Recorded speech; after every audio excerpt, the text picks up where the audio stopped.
জাতীয় পর্যায়ে কর্মসূচিগুলো সাধারণত রাজধানী কেন্দ্রিক আয়োজন হয়ে থাকে,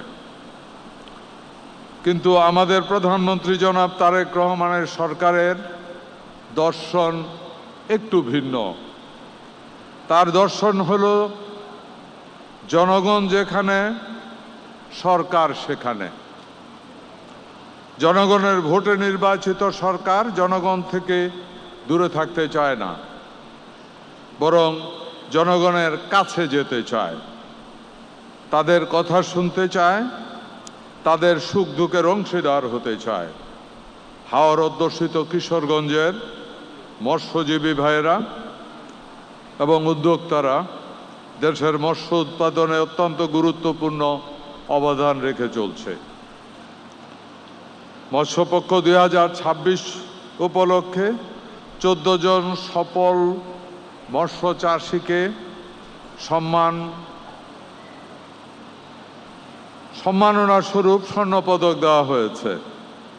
তাদেরকে মৎস্য খাতে বিশেষ অবদানের জন্য আমি আন্তরিকভাবে ধন্যবাদ জানাচ্ছি। বিএনপি সরকার বিশ্বাস করে যারা মাঠে থেকে দেশের জন্য কাজ করে তাদের সম্মাননাও তাদের কর্মক্ষেত্রেই দেওয়া উচিত। এতদিন অনেক সময় দেখা গেছে যারা মাটিতে পানিতে শ্রম দিয়ে উৎপাদন করেছে তাদেরকে রাজধানীতে এসি রুমে ডেকে এনে সম্মাননা দেওয়া হতো।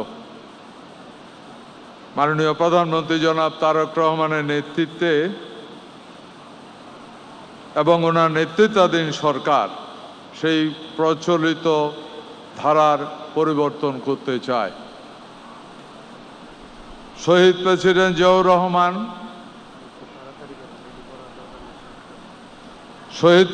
জিয়াউর রহমানের চালু করা স্বেচ্ছাশ্রম খাল খনন পূর্ণ বাস্তবায়নের মাধ্যমে বর্তমান সরকার প্রায় 20,000 কিলোমিটার নদ নদী ও খাল খনন পূর্ণ খননের এবং পুনরুদ্ধারের কাজ শুরু করেছে।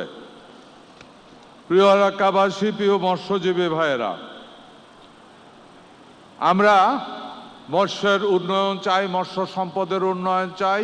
এই সরকার বিশ্বাস করে কৃষকের উন্নয়ন হলে মৎস্যের উন্নয়ন হবে এবং এই মৎস্য এবং মৎস্যজীবীদেরকে মাননীয় প্রধানমন্ত্রী জনাব তারেক রহমানের নির্দেশে আমরা যে কৃষি কার্ড তৈরি করেছি ওই কৃষি কার্ডের মধ্যে মৎস্যজীবীদেরকেও লিস্টেড করা হয়েছে। তাদেরও আগামী দিনে কৃষক হিসাবে চিহ্নিত হবে এবং সব ধরনের সুযোগ সুবিধা উপভোগ করবে। আমি আমার বক্তব্য দীর্ঘায়িত করছি না। মাননীয় প্রধানমন্ত্রী, আপনাকে শুধু একটা অনুরোধ করে আমি আমার বক্তব্য শেষ করছি। এদেশের অত্যন্ত জনপ্রিয় মাছ ইলিশ, সারা বিশ্বে ইলিশ অত্যন্ত পরিচিত। ইলিশ মাছ অত্যন্ত সুস্বাদুর মাছ, সারা বিশ্বের মানুষ এখন ইলিশ খেতে চায়।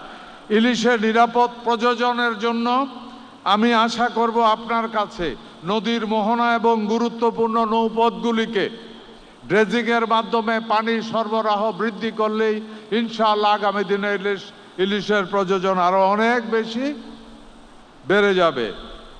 আমরা গত 14 এপ্রিল থেকে আমরা কৃষক কার্ড দেওয়া শুরু করেছি।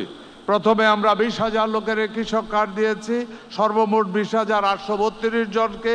আগামী কিছুদিনের মধ্যেই, আগামী 5 বছরের মধ্যে পর্যায়ক্রমে এরই মধ্যে বেশিরভাগ কৃষকের লিস্ট হয়ে গেছে, রেজিস্ট্রেশন হয়ে যাচ্ছে। আশা করি খুব কম সময়ের মধ্যে কৃষক কার্ড আবারও দেওয়া শুরু হবে। আগামী 5 বছরের ভিতরে বাংলাদেশের প্রতিটা কৃষকের কাছে কৃষক কার্ড পৌঁছে দেওয়া হবে ইনশাআল্লাহ। প্রিয় বন্ধুরা, আমি আমার বক্তব্য শেষ করছি। বক্তব্য দেবেন মাননীয় প্রধানমন্ত্রী, আমাদের প্রিয় নেতা জনাব তারেক রহমান। আমি আপনাদের আগামী দিনে কৃষক তার উৎপাদিত পণ্যের ন্যায্য মূল্য পাবে এই আশ্বাস দিয়ে আপনাদের কাছ থেকে আমি বিদায় নিচ্ছি। আল্লাহ হাফেজ। আসসালামু আলাইকুম। বাংলাদেশ জিন্দাবাদ।